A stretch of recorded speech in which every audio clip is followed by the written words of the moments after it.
பிறை பார்ப்பதுங்கிறது ஒரு நாள் கூத்து கிடையாதுங்க. இது வந்து தொடர்ச்சியா, இது ரெகுலரா இந்த ஒரு மாசமே நீங்க செலவு பண்ணி அதோடைய அந்த கால்குலேஷனை வந்து அது வந்து ஒவ்வொரு நாளும் எங்க பார்த்தது. ஏன்னா டெய்லி ஒரே நாள் சூரியன் உதிக்கிற மாதிரி ஒரே இடத்துலலாம் உதிக்காது. ஒரு நாளைக்கு சூரியன் பிறை வந்து மாறிக்கிட்டே இருக்கும். ஒரு நாளைக்கு இந்த இடத்துல தெரியுதுன்னு வைங்க, அடுத்த நாள் கொஞ்சம் மேலே வரும், அடுத்த நாள் கொஞ்சம் மேலே வரும், அடுத்த நாள் கொஞ்சம் மேலே வரும், அடுத்த நாள் இங்கே வரும், அடுத்த நாள் இங்கே வரும், அடுத்த நாள் இங்கே வரும்.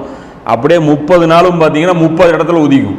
சூரியன் வந்து 30 நாளும் ஒரே இடத்துல உதிக்கும். ஆனால் பிறை வந்து 30 நாளும் 30 இடத்துல உதிக்கும், மாறி மாறி உதிக்கும். பிறை பார்ப்பது அப்படிங்கிறது ஒரு சாதாரண விஷயம் கிடையாது. அதுவே வந்து நீங்கள் கற்றுக்கணும், எந்தெந்த இடத்துல எந்தெந்த டைமில் தெரியும். அது நேரமும் இருக்குது.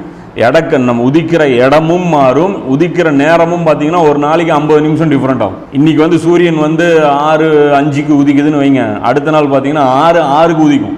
ஆனால் சந்திரன் வந்து அப்படி கிடையாது. இன்னைக்கு வந்து 6 மணிக்கு உதிச்சதுன்னா நாளைக்கு 6:50க்கு உதிக்கும், நாளன்னைக்கு பார்த்தீங்கன்னா 7:40க்கு உதிக்கும், அடுத்த நாள் பார்த்தீங்கன்னா 8:30க்கு உதிக்கும், அடுத்த நாள் பார்த்தீங்கன்னா 9:30க்கு உதிக்கும்.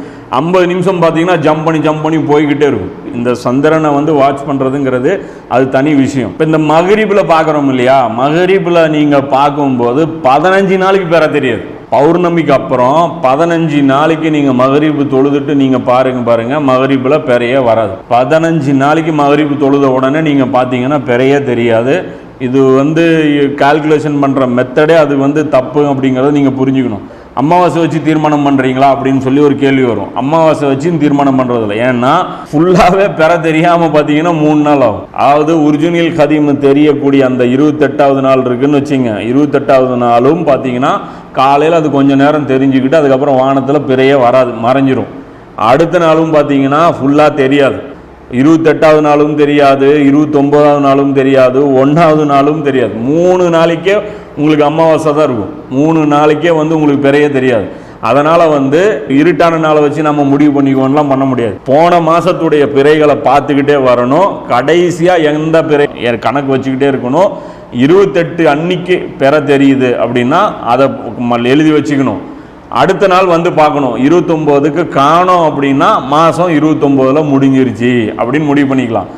அடுத்த நாள் வந்து பார்க்குறீங்க பெற தெரியுது, அதுக்கப்புறம் நீங்கள் என்ன பண்ணிக்கலாம், பிரச்சனை இல்லை, மாதம் இது 30ல் முடிஞ்சிருச்சுன்ட்டு. இதில் இன்னொரு க்ளூவும் இருக்குது. என்னன்னா, இந்த 28வது நாள் நம்ம கண்ணுக்கு பெற தெரியும் பாருங்கள், அதை வச்சே நாம் தெரிஞ்சுக்கலாம் அந்த மாதம் 29ல் முடியுமா 30ல் முடியுமான்ட்டு. 28வது நாள் நல்லா கொஞ்சம் திக்காக தெரிஞ்சதுன்னா இன்னொரு நாளைக்கும் இது தெரியுங்கிறது நாம் புரிஞ்சிக்க முடியும். அதே 28வது நாளே ரொம்ப மெலீஸாக தெரிஞ்சதுன்னா அப்பயே புரிஞ்சிக்கலாம் இதுதான் ஒரிஜினல் கதீம். ஏன்னா அல்லாஹ் சொல்கிறான்ல, அதுக்கு கீழே ஒரு ஸ்டேஜ் கிடையாதுன்ட்டு. அப்போ அந்த ஸ்டேஜ் பார்த்தாலே நமக்கு எக்ஸ்பீரியன்ஸ் ஆயிரும். ஒரு 4-5 மாதம் நம்ம தொடர்ந்து இந்த ஒரிஜினல் கதீமை பார்த்தாலே நமக்கு என்ன ஆயிரும், இது வந்து எக்ஸ்பீரியன்ஸ் ஆயிரும். ஸோ இதுதான் நபி ஸல்லல்லாஹு அலைஹி வஸல்லம் அவர்கள் பார்த்த மெத்தடு. இதுக்கு முந்தைய மாதத்துடைய ஷாபான் மாதத்துடைய பிறைகளை பார்த்து அதை நிறுத்தி அது கடைசியாக எது காட்சி தெரியுதோ அதுக்கு அடுத்த நாள் வந்து என்னது மறைக்கப்படுற நாள். இதை கொண்டு போய் மேகமூட்டமாக இருந்தால் அப்படின்னு நம்ம பொருத்திக்கூடாது. மேகமூட்டம் இல்லாமலே அது என்ன ஆகும், மறைக்கப்பட்டு விடும். அல்லாஹ்வுடைய ஏற்பாடு, அது அல்லாஹ்வுடைய நியதியின்படி அந்த மறைக்கப்படும் நாள் வந்துருச்சு அப்படின்னா அது அந்த மாதம் முடிஞ்சிருச்சு அப்படின்னு புரிஞ்சுக்கிட்டு அடுத்த நாள்லேருந்து நம்ம என்ன பண்ணலாம், அந்த மாதத்தை வந்து நாம் வந்து தொடங்கிடலாம்.